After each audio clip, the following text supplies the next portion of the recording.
अस्सलाम वालेकुम स्टूडेंट्स, आज हम 10th क्लास मैथ के यूनिट नंबर 9 जिसका नाम है कोर्स ऑफ अ सर्कल, इसका थ्योरम नंबर 2 करेंगे। तो थ्योरम नंबर 2 की स्टेटमेंट कुछ इस तरह से है कि a straight line drawn from the centre of the circle to bisect a chord which is not a diameter is perpendicular to the chord. यानी कि हमारे पास अगर एक सर्कल है, उस सर्कल का ये सेंटर है, सेंटर में से हम एक लाइन जो है वो ड्रॉ करते हैं और वो एक कॉर्ड को जो है वो बाइसेक्ट करती है, इन दो बराबर हिस्सों में डिवाइड कर देती है, तो वो उस कॉर्ड के परपेंडिकुलर भी होगी, यानी कि उसके साथ 90 का एंगल भी बनाएगी। लेकिन शर्त यह है कि वो कॉर्ड जो है वो डायामीटर नहीं होना चाहिए। तो सबसे पहले जो है वो हम इस थ्योरम को समझने के लिए इस वर्ड यानी कॉर्ड पर गौर करेंगे, इसके कॉन्सेप्ट को क्लियर करेंगे। कॉर्ड हम किसे कहते हैं? ये हमारे पास एक सर्कल है, सर्कल के कोई से दो पॉइंट्स हम लेते हैं उसके सरकमफेरेंस में से, तो उन दोनों पॉइंट्स को ज्वाइन कर देते हैं। उन पॉइंट्स को ज्वाइन करने वाली जो लाइन है वो कॉर्ड कहलाती है। और अगर वही लाइन जो है उस सर्कल के सेंटर में से गुजरे तो वो कॉर्ड जो है वो डायामीटर कहलाता है। तो यही बात इस क्वेश्चन में की गई है कि वो कॉर्ड जो है वो डायामीटर नहीं होना चाहिए। तो यहाँ पे हम थोड़ी सी वर्किंग करते हैं। तो हम यहाँ पर एक ऐसा कॉर्ड ड्रा करेंगे जो कि उसके सेंटर में से ना गुजरा हो। तो ये मैं एक कॉर्ड जो है वो दो पॉइंट्स को ज्वाइन करने से बना देता हूँ। इन पॉइंट्स को मैं नाम देता हूँ ए एंड बी। नेक्स्ट जो हमारा काम है कि जो सेंटर में से एक हमने लाइन लगानी है जो इसको बाइसेक्ट करे। तो ये हमने वो लाइन लगा दी जो इसको बाइसेक्ट कर देती है, यानी कि उसको दो बराबर हिस्सों में तकसीम कर देती है। अगर हम इसका जो सेंटर है सर्कल का उसको नाम दे देते हैं ओ का, और ए और बी का जो मिड पॉइंट है जो कि ओ से हमने लाइन ड्रॉ की, तो इसको ए और बी को दो हिस्सों में डिवाइड करने वाला जो मिड पॉइंट है उसको हम नाम दे देते हैं एम का। तो हम यहाँ पर जो गिवन में है यहाँ लिख सकते हैं कि M is the mid point of the chord A B, यानी कि जो एम है वो ए बी का मिड पॉइंट है with the circle at O, यानी कि ऐसा सर्कल जिसका सेंटर ओ है वो उसके ऊपर बनाया गया है कॉर्ड और उसका मिड पॉइंट है एम। और दूसरी बात जो हमें गिवन में मौजूद है कि विच इज़ नॉट द डायमीटर, और हमारे पास जो गिवन कॉर्ड है उसके बारे में लिखेंगे where chord A B is not the diameter of the circle, यानी कि इस सर्कल का वो डायामीटर नहीं। ये देख लें, डायामीटर जो है वो सेंटर से गुजरता है और ये सेंटर में से ये लाइन नहीं गुजर रही।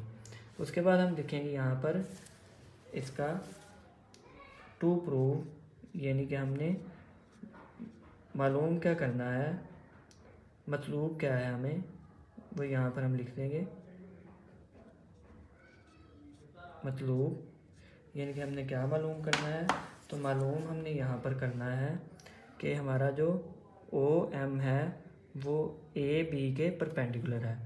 तो यहाँ पर लिखेंगे O M perpendicular to the chord A B, ये हमने जो है वो मतलूब है। नेक्स्ट हम जो लिखेंगे इसके कंस्ट्रक्शन पे आ जाएंगे। तो कंस्ट्रक्शन यानी इसकी बनावट जो है, शक्ल। तो शक्ल में हम यहाँ पर लिखेंगे कि join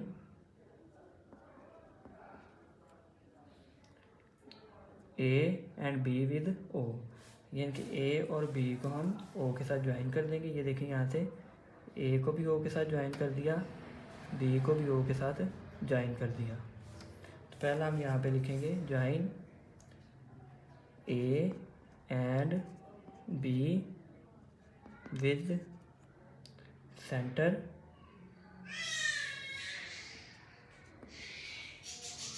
O and then right 1 and 2 as shown in figure। यानी कि यहाँ पर एंगल्स के हम नाम रख देंगे 1 और 2। यानी कि ये इस एंगल को हम कह देंगे, ये वाला जो एंगल है ये 1 है और ये वाला एंगल जो है वो 2 है। इसके बाद देखें हम यहाँ पर स्टेटमेंट्स और रीजंस से इसको जो है वो साबित करेंगे, प्रूव करेंगे इस पूरे थ्योरम को।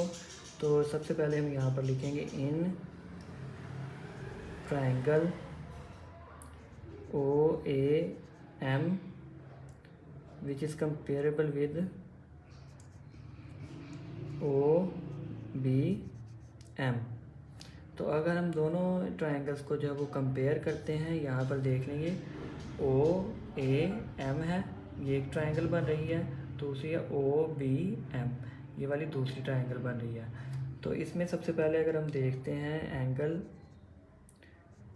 OA जो है ये इक्वल है एंगल OB के, सॉरी एंगल नहीं, ये साइड हमारी जो OA है वो साइड OB के इक्वल है। ये देख लें, ये OA है, ये इधर से OB है और दोनों ये इक्वल हैं क्योंकि दोनों रेडियस हैं इस सर्कल के और रेडियस हमेशा इक्वल होते हैं। तो यहाँ हम लिख देंगे radii of the same circle. यानी कि ये दोनों एक ही सर्कल के रेडियाई हैं, तो ज़ाहिर बात है ये दोनों क्या होंगे, इक्वल होंगे। इसके बाद हम नेक्स्ट जो है देखते हैं दूसरी साइड AM साइड जो है ये AM ये इक्वल है BM के, इज़ इक्वल टू है साइड BM। ये हमें कैसे पता चला, इस तरह से पता चला कि हमारे इसमें यहाँ पर स्टेटमेंट में मौजूद था गिवन में कि ये जो लाइन OM है AB को दो बराबर हिस्सों में तकसीम करिए, तो ये दोनों लाइन जो हैं OM और BM ये दोनों इक्वल होंगी। ये हमें कहाँ से पता चला जी, गिवन से। नेक्स्ट हमारी जो थर्ड जो है हमारी साइड आ जाती है वो OM। तो यहाँ पर हमारा आ जाएगा OM इज़ इक्वल टू है OM। तो ये एक ही साइड है जो सेंटर है इनका दोनों ट्रायंगल्स का, जो दोनों में कॉमन है ये साइड। तो यहाँ पे हम लिख लेंगे कॉमन, यानी कि ये लाइन जो है ये साइड जो है ये मुश्तरक है। अगर ये तीनों साइडें हमारी बराबर हैं दोनों ट्रायंगल्स की, तो इट्स मीन कि हमारी दोनों ट्रायंगल्स जो हैं यानी कि OAM और OBM ये दोनों कॉन्ग्रेंट हैं, यानी मुतमासिल हैं, यानी हर लिहाज से इनकी साइडें जो हैं वो बराबर हैं, बिल्कुल एक जैसी ट्रायंगल हैं और इनकी लंबाइयाँ भी तमाम साइडों की बराबर हैं। तो ये हमें यहाँ पे पास्टुलेट लिख लेंगे। पास्टुलेट कहाँ पे कौन सा लग रहा है, साइड साइड एंड साइड, तीनों साइड्स हमने प्रूव की हैं, तो यहाँ पे लग जाएगा पास्टुलेट साइड साइड साइड का। तो ये कॉन्ग्रेंट है साइड साइड साइड, ठीक है। तो इसके बाद हम देखते हैं यहाँ पे कि हमारा इसका मतलब है अगर ये तीनों साइडें बराबर हैं तो दोनों हमारी ट्रायंगल्स कॉन्ग्रेंट हैं। अगर दोनों ट्रायंगल्स कॉन्ग्रेंट हैं तो इट्स मीन कि एंगल 1 जो है वो इक्वल है एंगल 2 के, यानी कि ये वाला एंगल जो है ये इक्वल है इसके। तो ये हमें कैसे पता चला, इसको हम कह देंगे ये 1 है, तो ये हमें पता चला जी corresponding angles of congruent triangles, corresponding angles of congruent triangles. तो ये हमारी दो कॉन्ग्रेंट ट्रायंगल्स थी बिल्कुल एक जैसी, तो इनके जो कोरस्पॉन्डिंग एंगल्स हैं, कोरस्पॉन्डिंग एंगल से मुराद है कि जिस जगह पर अगर हमारा ये यहाँ पर एक एंगल आ रहा तो ये इसके कोरस्पॉन्डिंग होगा, ये वाला एंगल इसके कोरस्पॉन्डिंग होगा और ये वाला एंगल इसके कोरस्पॉन्डिंग होगा। तो ये हमारे दो एंगल्स इक्वल आ जाएंगे। इसका मतलब ये हो गया, यहाँ हम लिख सकते हैं कि इसका मतलब ये है कि एंगल 1 जो है और एंगल 2 जो है, इन दोनों को अगर ऐड किया जाए तो हमारे पास जो है वो एंगल बनता है AMB। ये देखें AMB, और ये स्ट्रेट लाइन के ऊपर एंगल आ रहा है, तो ये इसको हम कह देंगे ये कितना है 180 का। इसको हम कह देंगे पॉइंट नंबर 2, हम कह देंगे इक्वेशन नंबर 2। तो इसको हम यहाँ पे लिख देंगे एडजेसेंट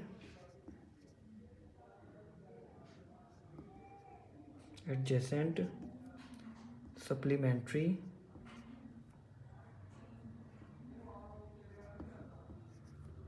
एंगल्स, यानी कि ये जुड़े हुए, आपस में जुड़े हुए सप्लीमेंट्री एंगल्स। सप्लीमेंट्री एंगल्स हम ऐसे एंगल्स को कहते हैं कि जिनका सम जो है वो 180 होता है। तो यहाँ भी देखें इन दोनों एंगल्स का सम 180 है, तो इस वजह से हम कह देंगे एडजेसेंट सप्लीमेंट्री एंगल्स, यानी कि जुड़े हुए सप्लीमेंट्री एंगल्स हैं ये। तो ये हम रीज़न में यहाँ पर लिख देंगे।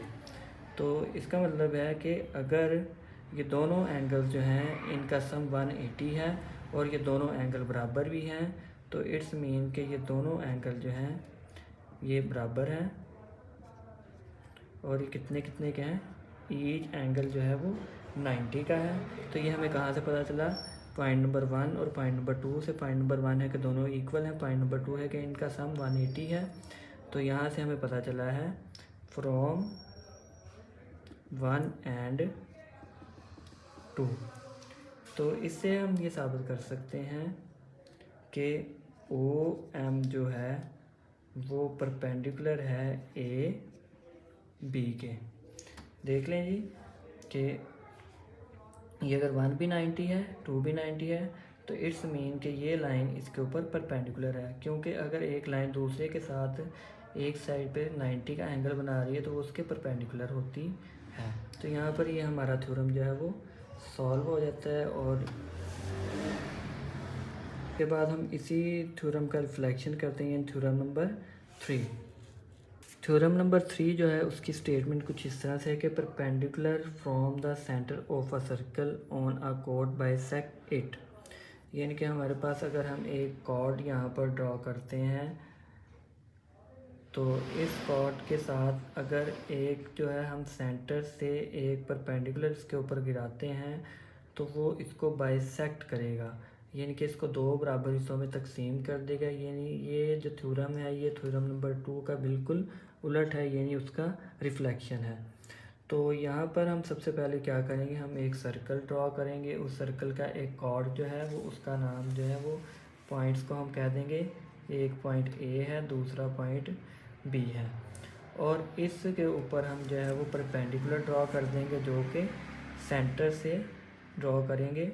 ये हमने परपेंडिकुलर ड्रॉ कर दिया यहाँ पे, और इसको हमने ये साबित करना है कि ये जो परपेंडिकुलर हमने इसके ऊपर गिराया है ये इसको AB को 2 बराबर हिस्सों में तकसीम कर रहा है, यानी कि इसको बाइसेक्ट कर रहा है।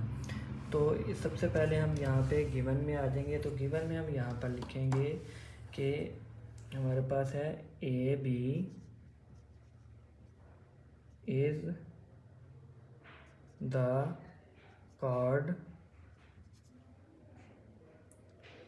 of a circle with center at O, so that OM perpendicular to the chord AB। तो गिवन हमें ये है कि AB हमने एक जो कॉर्ड है, ये कॉर्ड जो है ये सेंटर O के सर्कल के ऊपर हमने ड्रॉ किया है, और इस तरह से ड्रॉ किया है कि हमारा जो OB है इसके ऊपर ये, अगर हम सेंटर को जो है वो O से ज़ाहिर कर दें, और इनके जो पॉइंट ऑफ इंटरसेक्शन है जो AB को कट कर रहा है उसको हम M के साथ ज़ाहिर कर दें, तो OB और AB और OM एक दूसरे के परपेंडिकुलर हैं। और हमने प्रूव क्या करना है, यहाँ पर हमने प्रूव ये करना है कि हमारा जो M है is the mid point of cord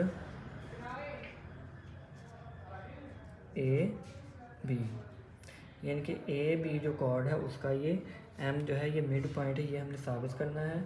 तो ये नहीं हम कह सकते हैं कि हमने ये साबित करना है कि हमारा जो ए एम है वो इक्वल है बी एम के, यानी ये जो ए एम है ये बी एम के इक्वल है। अगर ये दोनों इक्वल होंगे तो ज़ाहिर बात है कि ये इन दोनों इस पूरी लाइन का मिड पॉइंट होगा एम जो है।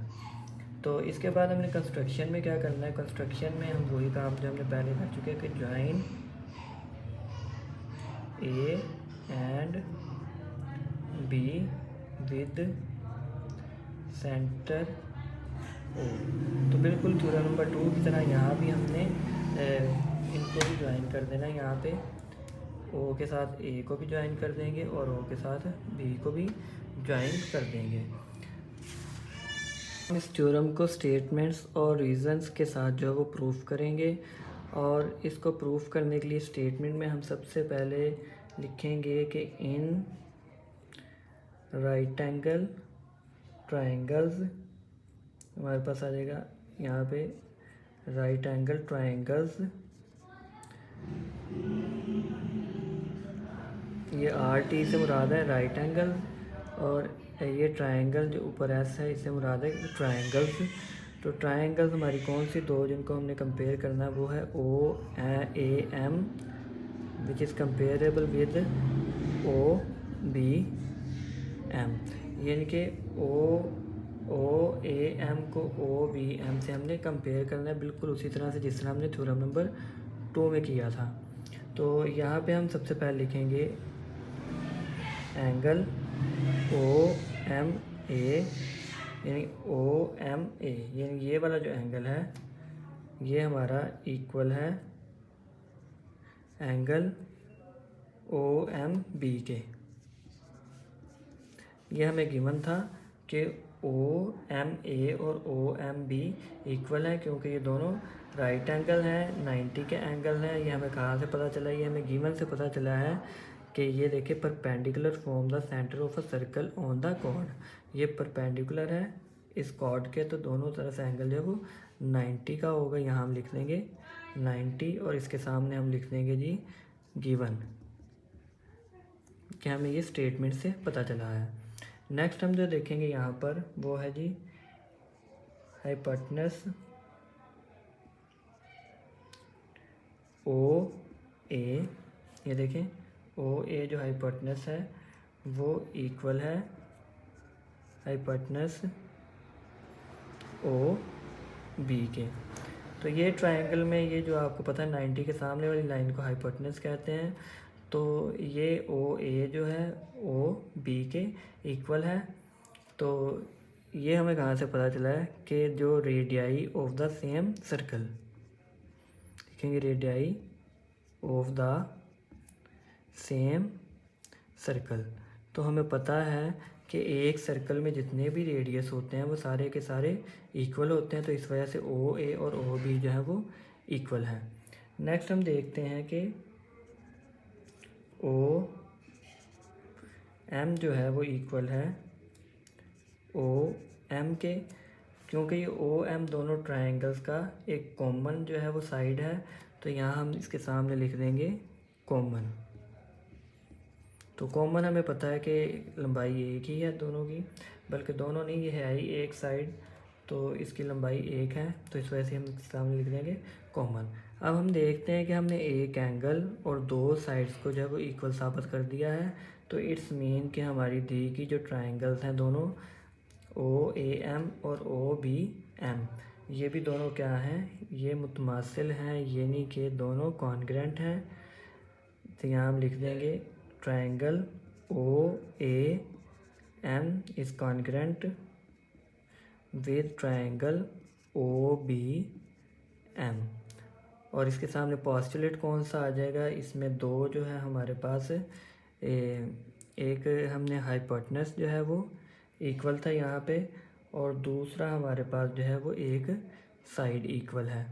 तो ये साइड और यहाँ पे हमारा जो पॉस्टुलेट लग जाएगा वो लग जाएगा इन